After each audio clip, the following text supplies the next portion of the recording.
श्री कृष्ण गोविंद हरे मुरारी, हे नाथ नारायण वासुदेव।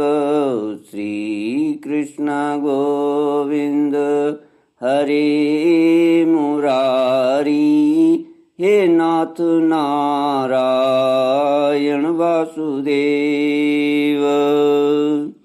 सच्चिदानंद रूपाय विश्वोत्पत्त्यादि Hathaway तापत्रय विनाशाय श्री कृष्णाय वयं नमः। सच्चित आनंद स्वरूप परमात्मा जो सृष्टि के उत्पत्ति, पालन और संहार करता है तथा जीवों के आध्यात्मिक, आदि दैविक, आदि भौतिक तापों को नष्ट करने वाले हैं, अर्थात जीवों के मानसिक, शारीरिक और भौतिक दुखों को दूर करने वाले हैं, उन श्री कृष्ण भगवान को हम नमस्कार करते हैं। ओम नमो भगवते वासुदेवाय। ओम नमो भगवते वासुदेवाय। श्रीमद्भागवत पंचम स्कंद अथ द्वितीयोऽध्यायः। श्रीशुक उवाच एवं पितरि संप्रवृत्ते तदनुशासने वर्तमान आग्निध्रो जम्बूद्वीपौकश प्रजा औरस भद्रमावेक्षमाणा पर्यगोपायत। आग्निध्र चरित्र। श्री सुखदेव जी कहते हैं, पिता प्रियव्रत के इस प्रकार तपस्या में संलग्न हो जाने पर राजा अग्निध्र उनकी आज्ञा का अनुसरण करते हुए जम्बूद्वीप की प्रजा का धर्मानुसार पुत्रवत पालन करने लगे। एक बार वे पितृलोक की कामना से सत्पुत्र प्राप्ति के लिए पूजा की सब सामग्री जुटाकर सुर सुंदरियों के क्रीड़ा स्थल मंदराचल की एक घाटी में गए और तपस्या में तत्पर होकर एकाग्र चित्त से प्रजापतियों के पति श्री ब्रह्मा जी की आराधना करने लगे।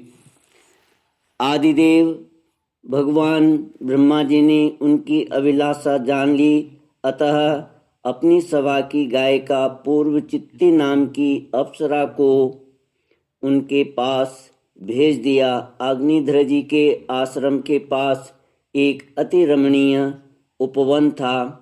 वह अप्सरा उसी में विचरने लगी। उस उपवन में तरह तरह के सघन तरोवरों की शाखाओं पर स्वर्ण लताएं फैली हुई थीं। उन पर बैठे हुए मयूरादि कई प्रकार के स्थलचारी पक्षियों के जोड़े सुमधुर बोली बोल रहे थे।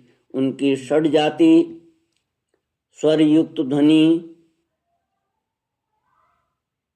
सुनकर सचेत हुए जल कुक्कुट, कारंडव एवं कलहंस आदि जल पक्षी भांति भांति के कूजने लगते थे।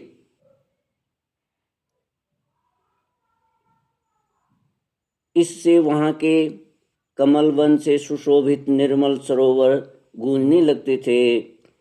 पूर्व चित्ती की विलासपूर्ण सुललित गतिविधि और पाद विन्यास की शैली से पद पद पर उसके चरण नूपुरों की झनकार हो उठती थी। उनकी मनोहर ध्वनि सुनकर राजकुमार अग्निध्र ने समाधि योग द्वारा मूंदे हुए अपने कमल कली के समान सुंदर नेत्रों को कुछ कुछ खोलकर देखा तो पास ही उन्हें वह अप्सरा दिखाई दी। वह भ्रमरी के समान एक एक फूल के पास जाकर उसे सूंघती थी तथा देवता और मनुष्यों के मन और नयनों को आह्लादित करने वाली अपनी विलासपूर्ण गति, क्रीड़ा, चापल्य, लज्जा एवं विनय युक्त चितवन, सुमधुर वाणी तथा मनोहर अंगा अवयवों से पुरुषों के हृदय में कामदेव के प्रवेश के लिए द्वार साफ बना देती थी। जब वह हंस हंस कर बोलने लगती तब ऐसा प्रतीत होता मानो उसके मुख से अमृतमय मादक मधु झर रहा है। उसके निश्वास के गंध से मदान्ध होकर भौरे उसके मुख कमलों को घेर लेते, तब वह उनसे बचने के लिए जल्दी जल्दी पैर उठाकर चलती तो उसके कुछ कलश, वेणी और करधनी हिलने से बड़े ही सुहावने लगते। यह सब देखने से भगवान कामदेव को अग्निध्र के हृदय में प्रवेश करने का अवसर मिल गया और वे उनके अधीन होकर उसे प्रसन्न करने के लिए पागल की भांति इस प्रकार कहने लगे। श्री कृष्ण गोविंद हरे मुरारी, हे नाथ नारायण वासुदेव। का त्वं चिकीर्षसि च किं मुनिवर्य शैले, मायासि कापि भगवत्परदेवताया, विजे बिभर्षि मनुषी सुहृदात्मनोऽर्थे, किं वा मृगान् मृगयसे विपिने प्रमत्तान्। मुनिवर्य, तुम कौन हो? इस पर्वत पर तुम क्या करना चाहते हो? तुम परम पुरुष श्री नारायण की कोई माया तो नहीं हो? भवों की ओर संकेत करके सके तुमने ये बिना डोरी के 2 धनुष क्यों धारण कर रखे हैं? क्या इनसे तुम्हारा कोई अपना प्रयोजन है अथवा इस संसार अरण्य में मुझ जैसे मत वाले मृगों का शिकार करना चाहते हो?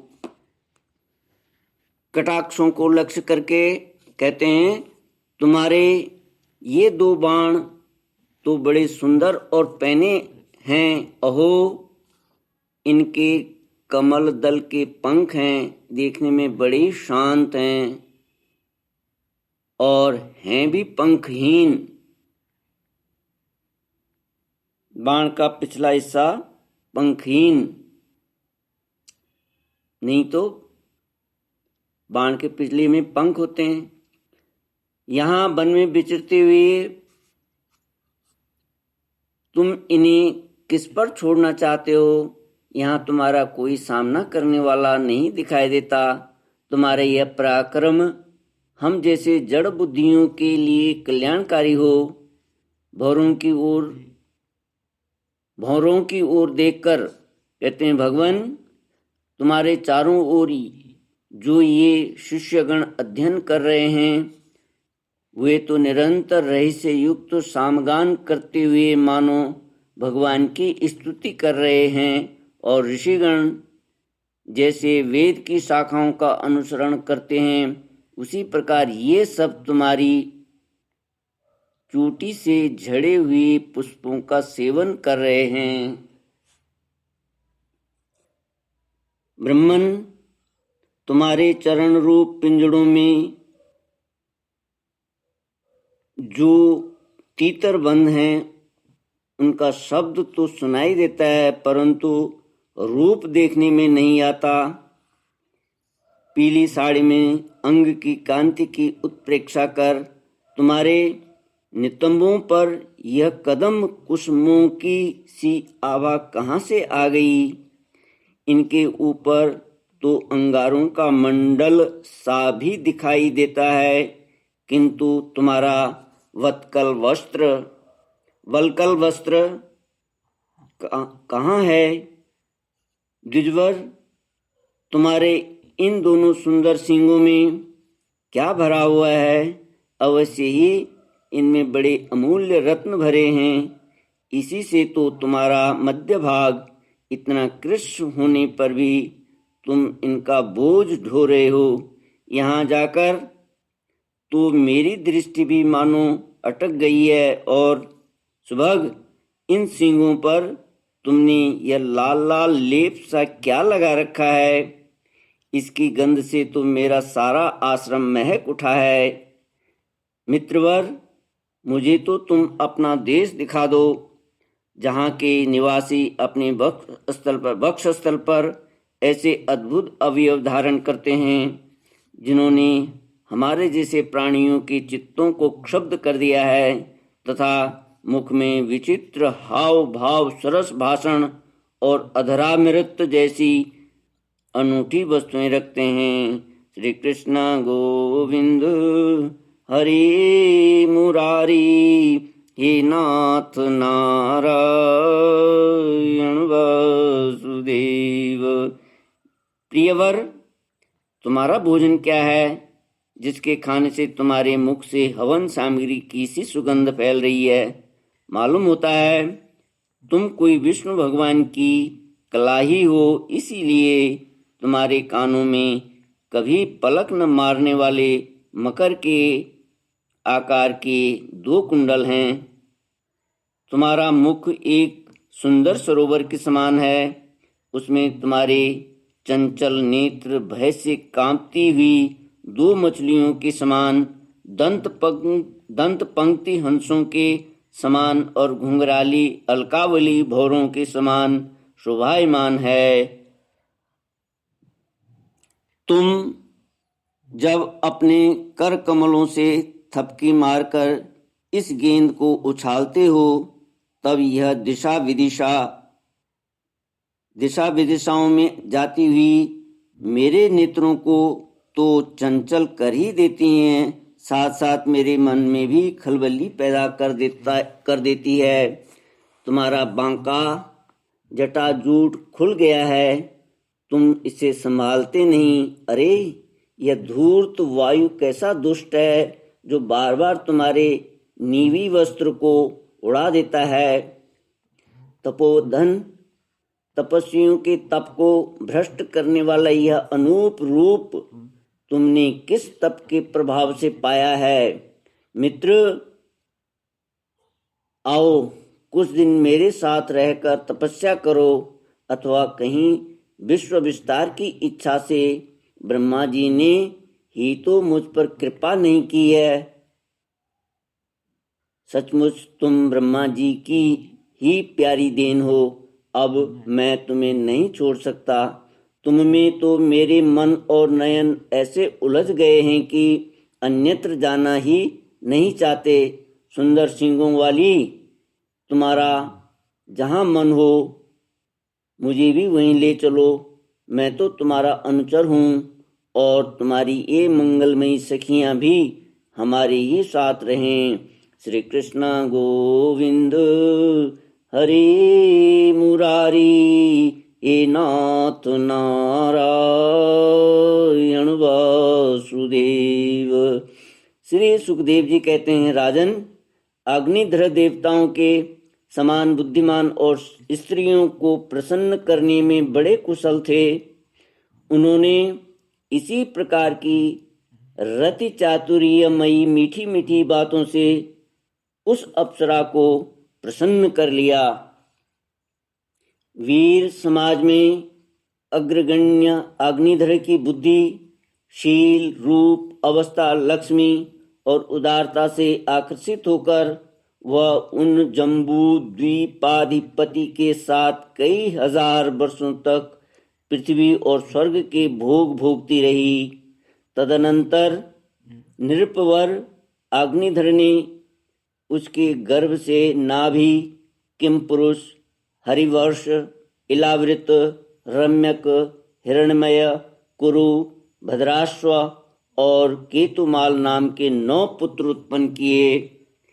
इस प्रकार 9 वर्ष में प्रतिवर्ष एक के क्रम से 9 पुत्र उत्पन्न कर पूर्व चित्ती उन्हें राजभवन में ही छोड़कर फिर ब्रह्मा जी की सेवा में उपस्थित हो गई।